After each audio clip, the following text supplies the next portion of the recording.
What's bonus issue? Is it something that makes a stock cheaper and undervalue? Hey guys, this is John from 𝐒𝐃𝐃 Bro. Welcome back to my channel. Today I'll be talking about bonus issue and why it's something that you shouldn't be too excited about. Before we start, gently hit the like button to help this video to reach out to more audience. Subscribe to this channel if you haven't already and click on the notification bell so that YouTube will notify you whenever I release a video. So what's a bonus issue?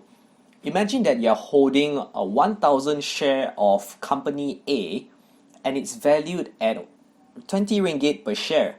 This would mean that the market value for company A will be 20 ringgit times 1,000 shares, which will give you the figure of 20,000 ringgit. And assuming company A decides to declare bonus issue of say 4:1, which means for every one existing share you hold, you will be given 4 bonus share. So does that mean you are getting the extra 4 shares for free? No. Although company A's share price will be 5 times cheaper in face value, however, the number of shares will also increase by 5 times. So mathematically speaking, company A's share price will be 20 ringgit divided by 5, which will give you the figure of 4 ringgit per share.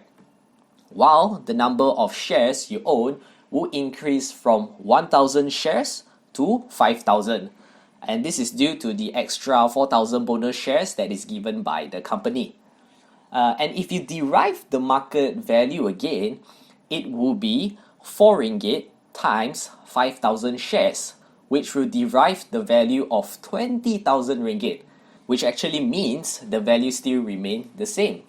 So to understand a little bit better, take it as an example of a pizza, alright? So imagine that the share price of a company is the price of a one whole round pizza. And when company A decides to distribute bonus issue of say the previous example of 4:1, basically the one whole round pizza will be cut into 5 slices. So does that mean that the price of the whole round pizza will change? Yes, definitely. It will be 5 times cheaper because of the size of it is becoming smaller. And what about the taste of the pizza? Does it taste better if it cuts into 5 slices? I don't think so, right? Yeah, so the taste actually still remain the same. If it's a cheese pizza, it still tastes like cheese, right? And hence, this means that the share price will reduce. Basically, it is like from a whole pizza to a smaller size of it. And whereas the valuation of the company still remains the same, which basically translates the taste of the pizza still remain the same lah, and it does not change. So is there any benefit for a company announcing bonus issue? Well, actually it does not really pose much benefit to the shareholders. However, if we are talking about share price, it will look affordable to investors on face value. Nevertheless, this may be a value trap if investors believe that the company's valuation is cheaper. So for example, like Public Bank's recent announcement of 4:1 bonus issue, alright? So assuming that its share price remain at 20 ringgit per share, I'm assuming, yeah? And after the bonus issue, the share price will become 4 ringgit per share, which is essentially 20 ringgit divided by 5. And most investors will find it attractive because Public Bank is such a great company, it's such a great bank company, right? And it used to be at the face value of 20 ringgit and above. And if you feel that the share price of 4 ringgit, which is the post bonus issue price, has the potential of reaching back to its peak of 20 ringgit again, then you may want to think again.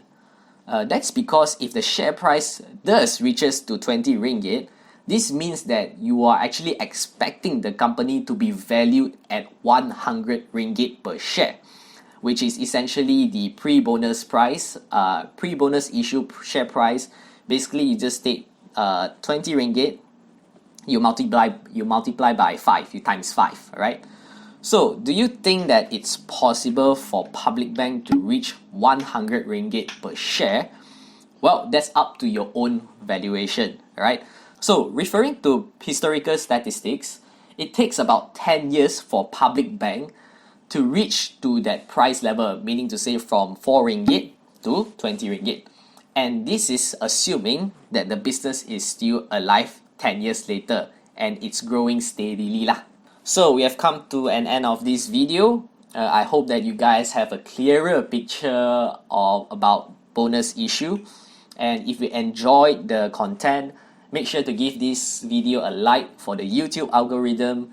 And I'll try to post more contents here, so make sure to subscribe to this channel and hit the notification bell so that YouTube will notify you whenever I upload a video.